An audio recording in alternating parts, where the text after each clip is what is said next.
हाग्रामा महिलारि दैदेननाय BTC सरकारनि गोख्रों खामानि मावनाय।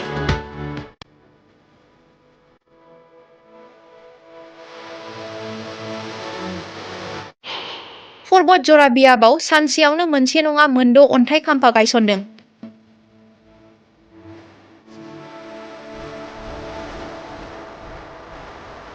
क'क्राझार जिल्लानि सिङाव थानाय 1 नं बतझर बियाबाव बिटिसिनि इएम मुनमुन ब्रह्मआ मोन 6 अन्थाइ खाम्फा गायसनदों।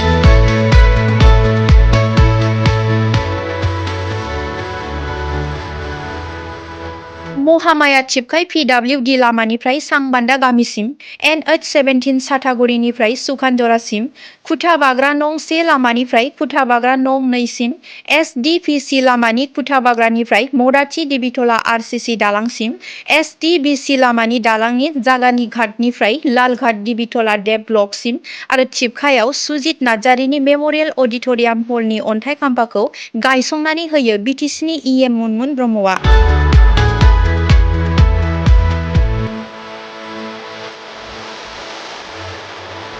दिनै आङो जोबोद गोजोननाय मोनदों जोंनि गोख्रों सरकारनि नेतृत्वआव जेवा 5 बोसोराव जोङो बतझर हिसाबै जे खामानि जे मोननांगौनिफ्राय बन्चित जादोंमोन जोङो 5 बोसोराव जेबो मोनाखैमोन। बतझरनि रायजो राजाफ्रा जेनेरेल एरियानिफ्राय आरम्भ खालामनानै जोंनि ट्राइबेल एरियासिमाव जों जेबो मोनाखैमोन। दिनै आङो हाग्रामा महिलारिनि नेतृत्वआव आङो बेफोर खामानिखौ मावफुंनानै होनो हानानै आङो जोबोद गोजोननाय मोनदों।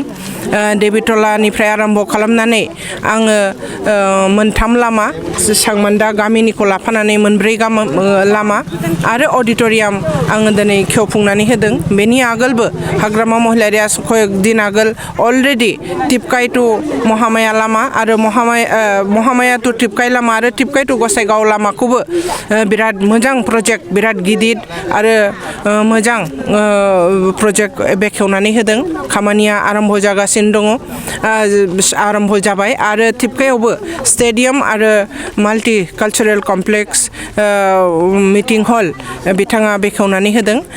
टिपकायखौ सोहोर मोनसे रुप होनो थाखाय आं हाग्रामा महिलारिखौ साबायखर बावो आरो दा आङो सांबान्दा गामिनि आंनि जोनोम गामि सांबान्दा गामिनि बे लामाखौ जों 5 बोसोरावबो जोङो एखेबारे बिराद भुगिदोंमोन। 5 बोसोराव मोनसेबो अन्थाइ गोग्लैयाखै, मोनसेबो लामानि हाद्रि गोग्लैयाखै, हा गोग्लैयाखै। बे लामाखौ दिनै आरआइडिएफ फान्डनिफ्राय जोङो रुरेल इनफ्रास्ट्राक्चारनि जरियते जोङो बे लामाखौ आङो बेखेवनानै होनो हानानै आङो जोबोद गोग्गानाय मोनदों आरो बयबो रायजो राजाखौ जोंनि बतझरनिफ्रायबो बिपिएफ दोलोखौ देरहाहोनो हानायनि थाखाय आङो देरहाहोनानै हरनायनि थाखाय आङो रायजो राजाखौबो आङो बे सेगावनो आङो साबायखर बावदों।